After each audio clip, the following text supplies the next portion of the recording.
everyone, welcome back. If you're new here, then welcome. Tanchiki Awamizumi. My name is Abigail, or Abby, Abigail Dishnikashun. I am Métis and autistic and love talking about autism stuff. So this is where I do that, now featuring Autistic Barbie. Oh, she dropped her...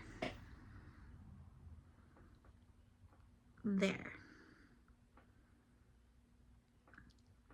I love the way that her AC device works. Also, the fidget spinner actually spins, guys.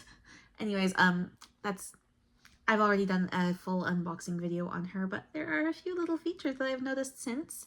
Yes, I posted that video about an hour ago now, as of starting this recording.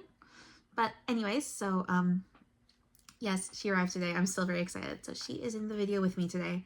But today is a 2-video day because I am behind on my 30 days of autism acceptance prompts, but also I needed to do a video just on her.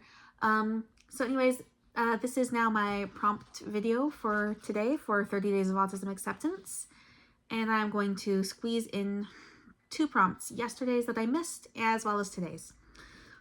So let's get started with that. So the prompt I missed yesterday was, do you struggle with a sense of loneliness / social isolation? Has it become better, worse, or about the same since you were younger? Is there anything that helps with it? For me, it varies from day to day. There are days I feel way more isolated, like I miss my friends who live far away. I wish I had more close friends where I am now to game with regularly. It's also hard because I'm a queer disabled person in a small town that's super conservative, and it's just not really safe to really be my authentic self a lot of the time. But I have my partner and my family and my church family. Yes, my church is my safe space as a queer disabled person. United Church of Canada, it's the leftist social justice denomination.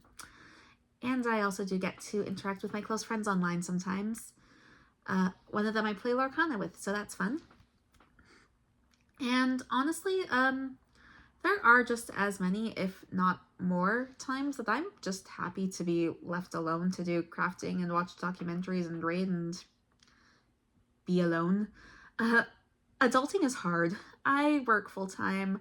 I walk to and from work, so it adds up to like 50 hours a week typically, since 9-hour days, 5 days a week is 45 hours, and then add in the full hour of walking to get there and back. Yeah, that's 50 hours. And then there's dishes and laundry. My building has no on-site laundry, so laundry day is like a full day out of my apartment.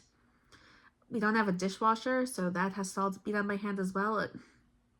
My life is largely just bills and chores, and I don't usually have a whole lot of energy left over, so it's fine. Realistically, even if I had that nice little group of close friends to game with, work schedules and exhaustion would just mean probably never actually getting to game. This is actually what killed my last D&D group, so this is exactly what would happen. I know this because it has already happened. So it's fine. In an ideal world, yeah, I'd be closer to my friends and we'd have the time and energy, but it is what it is. Some days I feel sadder about it than others, and some days I would rather just go disappear to a cabin in the woods somewhere to never have to deal with any part of society ever again. I think that my current reality works fine enough as a happy enough medium between my 2 extremes. And for today's prompt, to get me caught all the way up, have you ever had to or wanted to correct someone's misconception about autism? What happened? Talk about it. Well, in the initial little bit of time after my diagnosis, I was just so excited about finally knowing what was up and just really immersed in learning, and I was therefore seeing more of the anti-vax bullshit because my algorithm just wasn't fully on the sane side of the autism stuff yet. So I did get in there on Facebook and try to explain things to the anti-vax parents. It went about as well as you could expect. They're brick walls. There have been a few times that I've thought about it at my current job. I've heard people talking about not taking Tylenol because they're pregnant and it causes autism. But I am not out at work and it just doesn't feel safe or worth it, so I don't do that. I've mostly corrected misconceptions by just existing while openly autistic with the people that I know. And I am happy to leave it at that for now, I think. Since I've been diagnosed and I've been talking about my experiences, I've had multiple people reach out for advice on pursuing their own diagnoses or to tell me that they've been able to better advocate for their kids because they've seen me talking about my own experience. They just see my posts and quietly learn, and I think that's where my energy is best spent at this point. Um, Trying to educate someone who's already dug their heels in is not worth the effort it will cost me.